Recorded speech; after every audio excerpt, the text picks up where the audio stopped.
Amém, glória a Deus. Santo é teu nome. Paz do Senhor Jesus Cristo. Meus irmãos, nós continuamos com o tema Não Temas. Hoje a parte 4. E nós temos falado, queridos, sobre essa importância dessa transferência, aonde nós vemos ali o que? Adão escondido com medo, agora egoísta, acusando Eva, os filhos uns se matando aos outros. Os eventos da queda é o que? O homem está na esfera da carne, do egoísmo, do medo, da preocupação, da raiva, para a esfera agora o que? Sair do não temas, do temas para o não temas, do egoísmo para a generosidade, da carne para o espírito. E essa transferência, ela é maravilhosa, queridos. Ela já ocorreu no espírito, já começou o processo, e agora está sendo tratado na nossa alma. É um processo tão maravilhoso e tão lucrativo para o reino. Por quê? Porque vai nos destravando, porque não é religião, é relacionamento com Deus, e sendo de novo gerados pelo Espírito através da palavra. Nós vamos sendo destravados para ter uma fé que se transforma em atitude, a fé que se transforma em fruto, a fé que vai ser prática, a fé que vai beneficiar as pessoas, a fé que vai glorificar a Deus com um bom testemunho. Isso é um trabalho árduo, de todos o mais árduo, que é a santificação genuína pela graça, onde nós vamos ter uma safra de cristãos que vão ter um desempenho excelente, sobrenatural, gerados pela graça, um desempenho que vai impactar, porque mais do que 1000 sermões, uma pessoa que vive essa palavra, estruturada pela graça, isso é uma pregação irrefutável contra fatos e argumentos. Quando você vê uma pessoa neste mundo egoísta, caído, com generosidade, compreendendo que essas atitudes de generosidade, elas impactam a vida das pessoas mais do que pregações. Não estou desmerecendo a pregação, ela é importante, mas estou dizendo que o Evangelho é demonstrado. Quando você demonstra isso com atitudes, isso impacta as pessoas de uma maneira que elas passam a crer no Evangelho. Os cristãos na igreja primitiva impactavam a sua geração pela maneira como morriam, pela maneira como viviam em comunidade, pela sua generosidade, pela rapidez do seu perdão sendo apedrejado. Esse preparo espiritual que eles tinham, essa comunhão que eles tinham com Deus, dava a eles um desempenho impactante. Por quê? A beleza do Evangelho, o ornamento do Evangelho está nisso aí, em atitudes inéditas. Aonde nós vemos no mundo que o Evangelho decaindo, o que acontece fora do meu portão não me importa, não tem nada a ver com a vida de ninguém, cada um por si, Deus por todos. Aí nós vemos um Evangelho aonde as pessoas vão servir as outras com alegria, por amor a Cristo, e repartir do que tem com generosidade, no mundo egoísta e orgulhoso, aonde você vai usar o que você tem para impactar vidas. Veja, a igreja se torna relevante quando ela entra na sociedade mostrando que se importa com a sociedade, não que ela quer lucro da sociedade.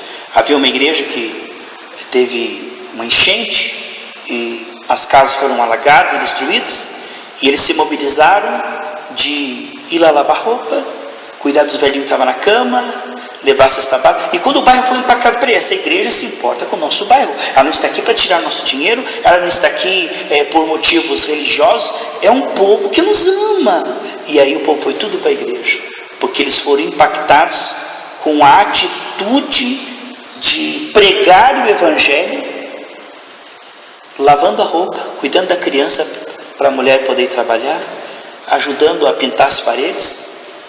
Então o que nós vemos nessa série Não Temas é o desejo de Deus de tirar lá daquela esfera medíocre de Adão, do medo para a fé, do orgulho para a humildade, do egoísmo para a generosidade. Nós falamos aqui na terça-feira de que como o nosso dinheiro pode impactar vidas se nós transformarmos eles em generosidade. Às vezes um calçado pode impactar uma vida para que ela permaneça na igreja para sempre. Um calçado no momento que a pessoa mais precisa, é a maior pregação de Jesus te ama.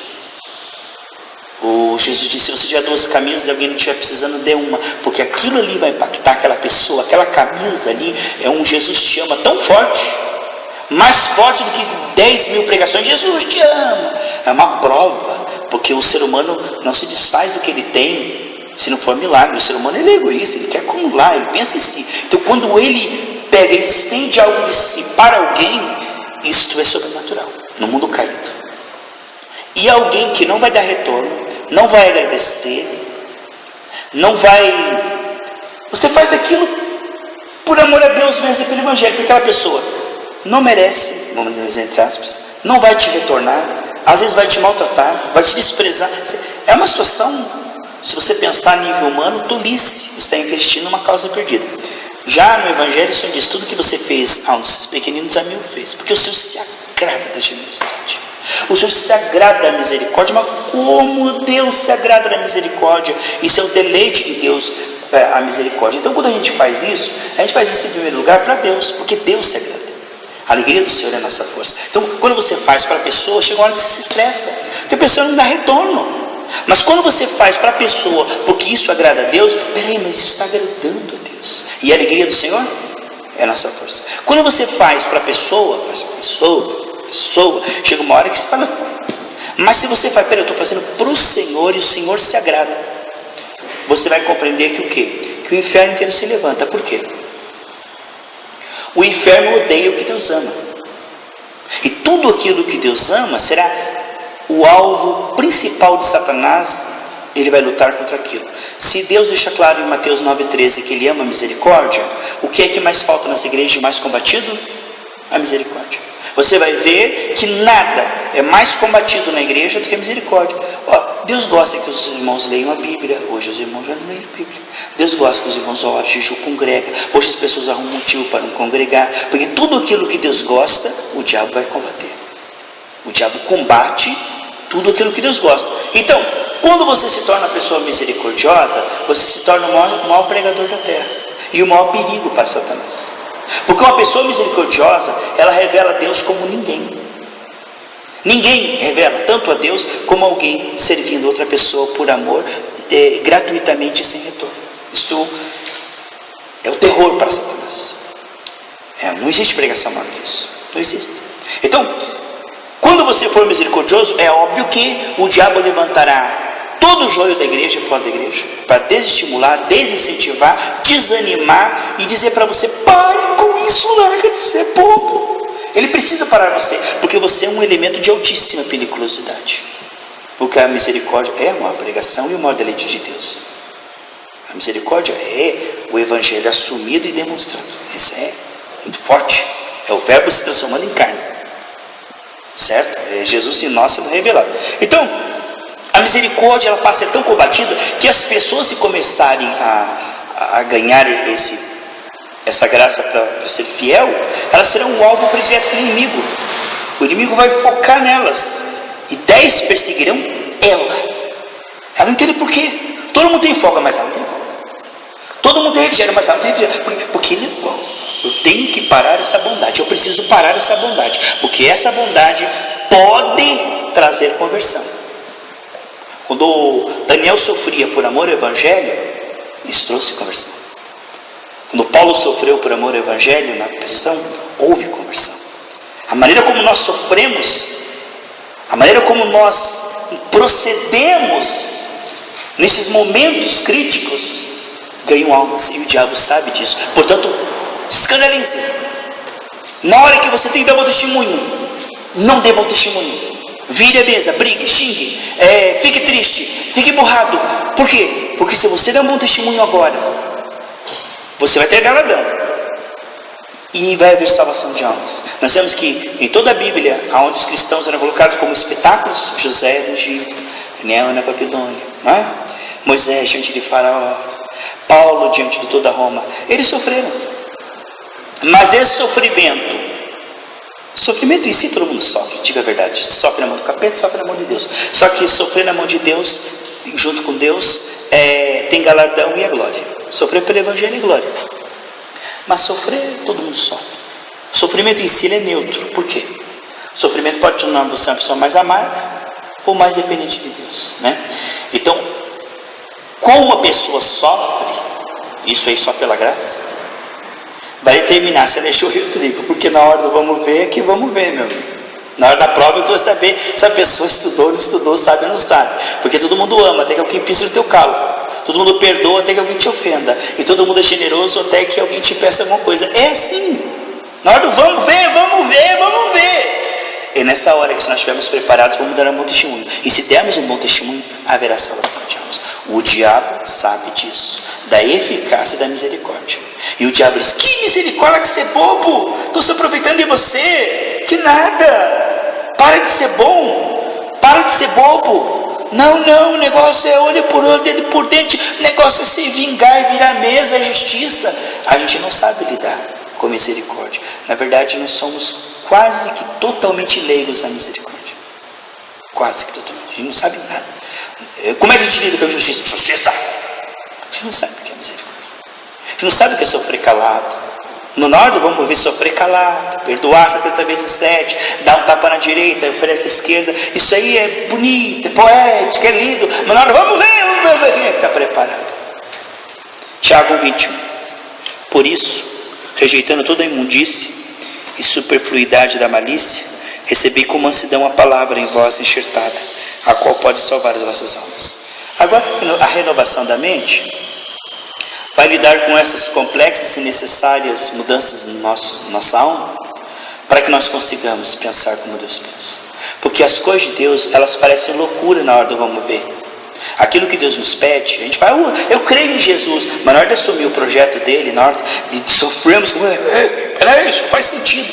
Na hora da prática da coisa, a gente acaba negando Jesus sem perceber. Confessa com seus lábios, honra com seus lábios, mas na hora de assumir a causa do Senhor e padecer por ela, nós falamos: peraí, isso não é justo. A gente não compreende que esse mundo não é justo, mas Deus é justo. E dará a cada um conforme as suas obras. E, como eu disse ontem à noite, a batata dessas pessoas está assando, né? Que elas estão plantando, elas vão colher, se nós podemos orar, jejuar e ser por elas, mas se elas não se arrependerem, quem faz o mal vai colher o mal. A justiça de Deus nem tarda e nem falha, ela é na hora certa. A gente não pode pensar que esse mundo é um mundo onde a justiça impera, faz o que quer, blá blá blá. Pastor, mas vamos fazer de bobo. Se eu baixar a cabeça aqui e ficar quietinho e não virar a mesa, eles vão pisar sobre mim. Não vão, porque existe um Deus supervisionando tudo. E a batata de Amã está assando, a batata de Acã está assando, a batata de Herodes está assando. Meu amigo, a batata de Faraó está assando. Vai para cima do povo de Deus para ver o que você vai acontecer com você. Vai. Você está dando risada, Herodes? Olha aí, Paulo está preso. Olha aí, Nero, cheio de vinhos, uvas e festa. Mas calma, Nero, tua batata está assando. Nada como um dia após o outro, uma noite no meio. Deus existe. E como disse aquele pregador ontem, né? Deus é amor, mas também é justiça. Então, nós precisamos acordar que precisamos estar preparados, porque o dia mau ele vem. A tempestade ela vem para casa na rocha, na casa na areia, e importa que a gente não caia nessa hora, porque para essa hora é preciso estar preparado, porque o diabo ele vem preparado, ele vem com a enxurrada dele, ele vem, eu vou derrubar, eu vou passar meu testemunho, agora eu vou desmascarar essa crentaiada, e ele vem e nos pega preparados. Meu Deus, que Deus nos ajude. Filipenses 2:12. Que Deus nos ajude, amados, a compreendermos a importância de transformar a nossa fé em boas obras. Porque a fé sem obras, ela é morta. E o que é a fé verdadeira? É aquela que se transforma em uma atitude correspondente. Pastor, nós não somos salvos pelo desempenho. Claro que não, nós somos salvos pela fé, pela graça através da fé. Não é pelas boas obras. Mas se um cristão não tem boas obras, ele tem fé. A fé verdadeira se transforma em boas obras. Agora, a pessoa que diz que tem fé e não tem testemunho, ama o mundo, a Bíblia diz assim, aquele que diz que crê em Deus, mas não ama a sua palavra, é mentiroso. Eu creio em Deus. Porque fé, até os demônios creem e estremecem. Sabe essa fé de eu creio, mas isso não tem nada a ver com a minha segunda-feira. Eu creio, mas isso não tem nada a ver com a minha vida sexual, com a minha vida financeira. Esse teu crer não afeta todas as áreas da sua vida. Esse teu crer é um crer religioso. Porque o crer da Bíblia é aquele que vai nos levar a tomar a graça e ter uma atitude correspondente. O crer que não nos leve à generosidade é um crer inútil. O crer que não nos leve a boas obras, a santificação. Tem gente que me combate no Facebook. O que, pastor? Não misture salvação com santificação. Não tem nada a ver uma coisa com a outra. Tem tudo a ver. Se você for salvo, certamente você está no processo de santificação. Se você não está no processo de santificação, eu duvido dessa sua fé inicial. Porque quem crê em Cristo recebe o Espírito de obediência. O Espírito de obediência entra nele e o leva à santificação. Se ele não está sendo conduzido em santificação, é porque ele nunca foi salvo. Não tem fruto, é porque não tem semente. Se tem semente, está germinando. E aí a pessoa diz, pela graça, não importa o meu desempenho, não importa as minhas obras, eu creio em Cristo, estou salvo. Se você crê em Cristo de fato, isso afetará suas obras. Porque o Espírito Santo entrará em você e mudará a seu querer e se efetuar. É ou não é? Então, dois lados da mesma moeda. Salvação e santificação é uma coisa só. Separar isso é impossível. Todos os salvos estão no processo de santificação. Se não estão, é porque não foram salvos. Filipenses 2, do 12 ao 14. De sorte, meus amados, assim como sempre obedeceste, não só na minha presença, mas muito mais agora na minha ausência, assim também operai. Não é se salvar. Aqui ele não está falando de se salvar a si mesmo. Ele está fazendo desenvolver a salvação que você recebeu. Transformar isso em fruto, amém, amados? Desenvolvei a vossa salvação. Como? Com temor e tremor. Porque Deus é o que opera em vós, tanto querer como efetuar, segundo a sua boa vontade. Fazer todas as coisas sem murmuração nem contenda. Sai fora dessa esfera e ficar brigando com Deus e brigando com pessoas. Murmuração é estar de mal com Deus. E contenda eu não vou perdoar essa pessoa. Esqueça, vire a página, perdoe, abençoe essa pessoa. Mas não importa como eu estou sentindo, não importa como você está se sentindo. Perdão não é sentimento, é decisão. Eu abençoo essa pessoa. Toda vez que você lembrar do mal que ela te fez, Senhor, eu decido perdoá-la e abençoá-la. Mas eu decido abençoá-la e perdoá-la. Entendeu? Seja rápido, seja esperto, não deixe as moscas, o Beelzebul entrar através da mágoa e ressentimento. Não deixe o sol se pôr com você falando coisa de semana passada. Senhor, eu decido perdoar e abençoar essa pessoa. Seja rápido. Você não se torna vulnerável a essas bactérias espirituais. Porque quando você murmura, quando você contende, você está dando lugar ao diabo, você está ficando fraco, anêmico, você está envenenando o seu sangue, a tua saúde. Você quer se beneficiar mesmo? Sabe, quando nós praticamos essa palavra, nós fazemos um bem tão grande para a nossa alma. E quando eu adoro a Deus em vez de murmurar e perdoo as pessoas ao invés de contender, eu vou viver bem, eu vou dormir bem, eu vou me alimentar bem, eu vou me dar bem. Então, isso é o maior benefício que você pode fazer a você mesmo. Aqui está uma receita de uma vida excelente. Porque você fazendo isso, você escapa do Satanás e você fica à mercê de Deus. Aqui nós vemos a fórmula que o mundo chama de loucura e Deus chama de sabedoria de Deus. Uma vida que vai contra a nossa carne e vai contra toda a lógica da carne. É uma vida inédita. Deus diz, em vez de reclamar, adore, agradeça. Em vez de brigar, perdoe e abençoe. Deus, isso não faz sentido, mas funciona. O projeto de Deus é loucura para o mundo, mas faça isso para você ver se você não vai ter uma vida muito boa e abençoada. É aqui, é desse jeito, é nesse trilho aqui que o trem não cai. Sai para a esquerda, para a direita e afunda na lama. Mas aqui está seguro, certo? Efésios 2:10, é um versículo bem conhecido, né? É interessante que Efésios 2:8, pastor Geraldo, fala que nós não somos salvos pelas obras. E é verdade. Nós não somos salvos pelas nossas obras. Nós somos salvos pela obediência de Cristo na cruz do Calvário. Mas para que Ele nos salvou na cruz do Calvário? O que é salvação? Salvação é salvação para. Nós somos salvos das trevas para a luz. Do império de Satanás e da carne para o reino de Deus e do Espírito. Portanto, nós não somos salvos pelas obras, diz Efésios 2:8, mas Efésios 2:10 diz que nós somos salvos para as boas obras. Não é pela. Ou seja, não é a fonte da salvação. Quem que é a fonte da salvação? É Jesus. Mas qual é o alvo da salvação? As boas obras. Nós somos salvos por Jesus. Mas Jesus nos salva para quê? Ele me salvou do inferno. Para quê? Para que nós demos um bom testemunho aqui, trazemos glória para Deus. E ganhamos almas. Então, temos que compreender o porquê da salvação. Porque muita gente diz, eu sou salvo, Você foi salvo do quê? Do pecado, dos ídolos. Mas, tá, e para que você foi salvo? Foi salvo para ir para o céu. Não, você foi salvo para trazer glória para Deus e ganhar almas. Compreenda o porquê, né? Olha ali, Efésios 2:10. Porque somos feitura sua, criados em Cristo Jesus para as boas obras, a qual Deus preparou para que andássemos nela. Porque esse fecho aqui, Geraldo, eu gosto muito. As quais Deus preparou para que andássemos nela. Não é pelo esforço, pela boa vontade, não é pela tentativa humana, é a graça que foi concedida sobrenaturalmente. Essa vida aqui é sobrenatural, não é por tentativa e esforço, é milagre. Ele está falando, eu te dou o Espírito Santo que te capacitará, você vai conseguir, não é uma tentativa, não é ver se quem sabe você consegue. Eu vou te dar uma condição, eu te dou o meu Espírito, a minha presença, a minha palavra, você está munido, você está capacitado, você vai frutificar, porque eu sou a tua seiva. Então não é uma coisa assim, tipo, vai lá e faça. Não, Deus preparou para que andássemos nela.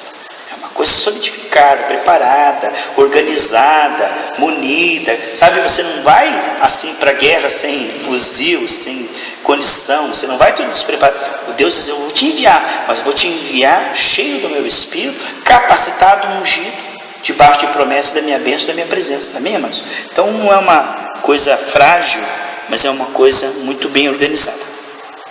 1 Coríntios 12, nós estamos concluindo com essa passagem. Depois a gente vai continuar esse tema na terça-feira que vem, porque esse assunto dá muito pano para manga, sabe? Esse assunto dá muito pano para manga, é um assunto relevante. Eu penso, não sei, a gente sempre acaba falando isso, mas eu vou falar isso.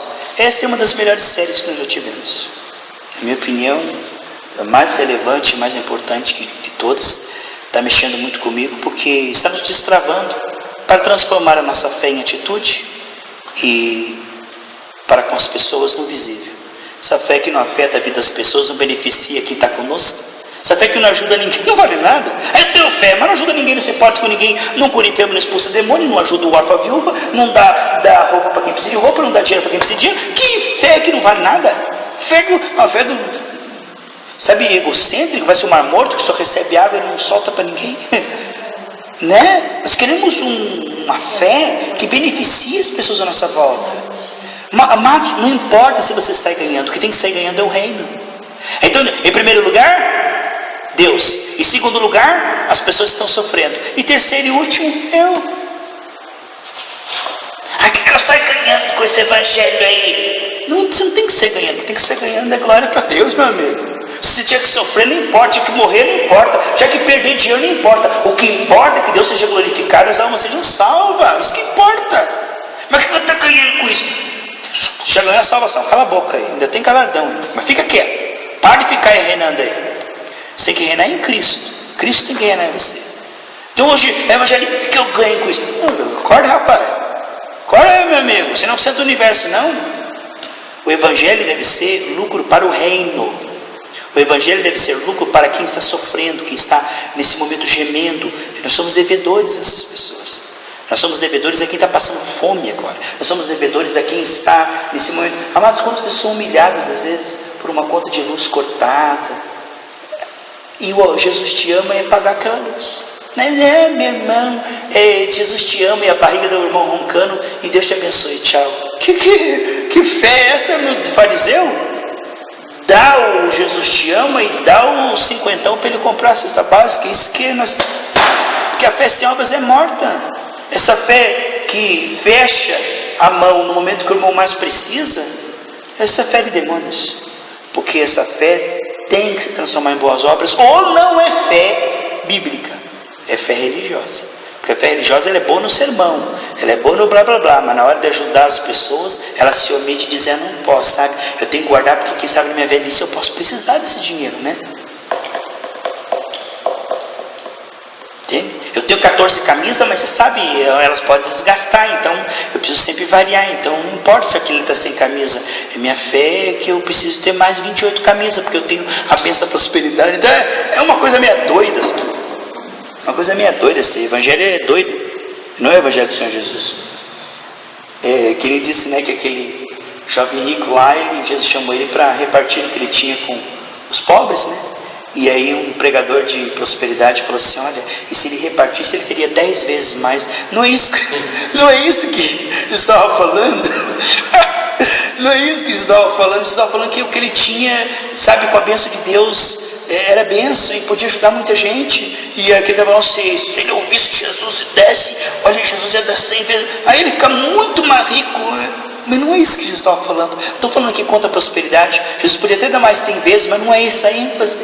A ênfase ele já tinha demais. O que ele precisava era ser generoso com o que ele tinha. Às vezes nós temos mais do que nós precisamos e entramos nessa doutrina falsa, doutrina da prosperidade. Nós já temos mais do que muita gente e pensamos, eu preciso ter mais ainda. E quando na verdade tem muitos que têm menos e está precisando, e a gente não pensa que o que nós temos dá para repartir com quem não tem nada. Você tem 5 quilos de arroz e alguém não tem nada. Você não precisa de 10 quilos de arroz. Você precisa entender que aqueles 5 te sobra, ainda dá para ajudar alguém. Esse evangelho é doideiro. Eu sei que hoje se falar isso, você fala, prende, mata, amordaça, doido, pastor doido. Eles não entendem, entendeu? Quem que é esse louco? Até colocaram um post lá na Jesus falando assim, né? Ajuda os pobres aí, esses pregadores. Que doido? Quem que está falando? Jesus estava falando, que é o evangelho. Quem que é esse doido que está falando? Dá aos pobres e necessitados. 1 Coríntios 12.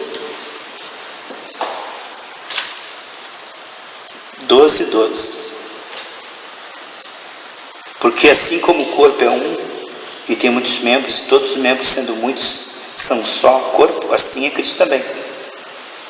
Pois todos nós somos batizados em um Espírito, formando um corpo, quer judeus, quer gregos, quer servos, quer livres. Todos temos bebido de um Espírito. Porque também o corpo não é só membro, mas muitos. Se eu pede ser porque eu sou mão, porque eu não sou mão, não sou do corpo, não será por isso do corpo? E se a orelha disser, porque eu não sou olho, não sou do corpo, por isso não será do corpo? E se todo o corpo fosse olho, onde estaria o ouvido? E se todos fossem ouvido, onde estaria o olfato? Mas agora Deus colocou os membros no corpo, cada um deles como quis. E se todos fossem um só membro, onde estaria o corpo? Assim, pois, há muitos membros, mas um corpo. E o olho não pode dizer à mão, não tem necessidade de ti, nem da cabeça dos pés, não tem necessidade de vós. Antes, os membros do corpo, que parecem ser os mais fracos, são necessários. E os que reputamos serem menos honrosos no corpo, a esses honramos muito mais. E aos que nós somos menos decorosos, damos muito mais honra. Porque os que nós são mais nobres não têm necessidade disso.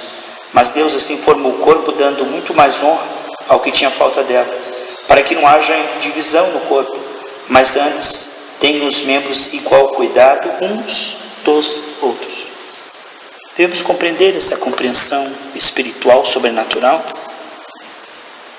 que o que Deus quer é relacionamento. Sabe que a religião, ela quer conhecer teologicamente, mentalmente e explicar. A religião é assim, entender e explicar, entender e explicar. Isso é a religião. O evangelho é o quê? É se relacionar, ser transformado e praticar.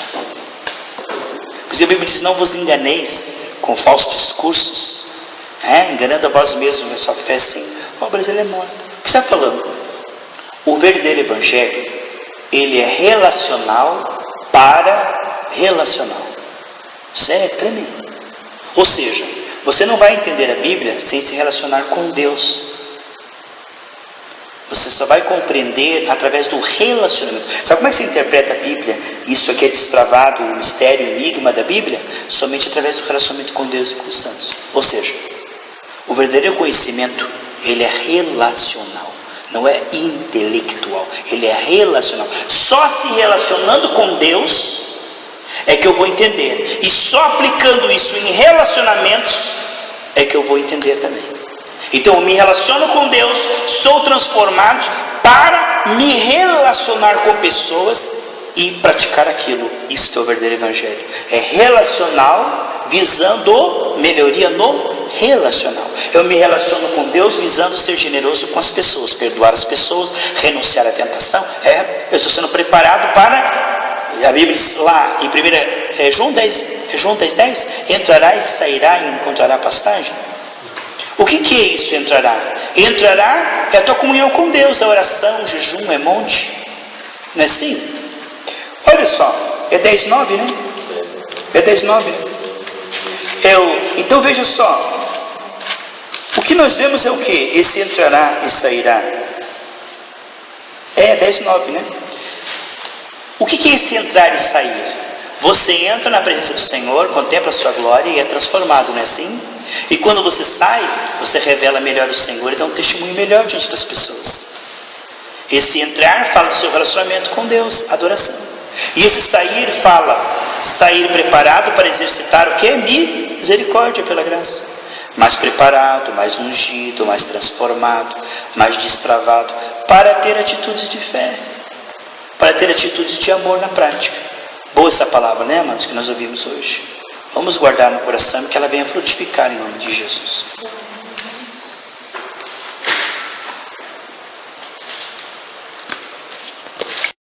Amém, glória a Deus.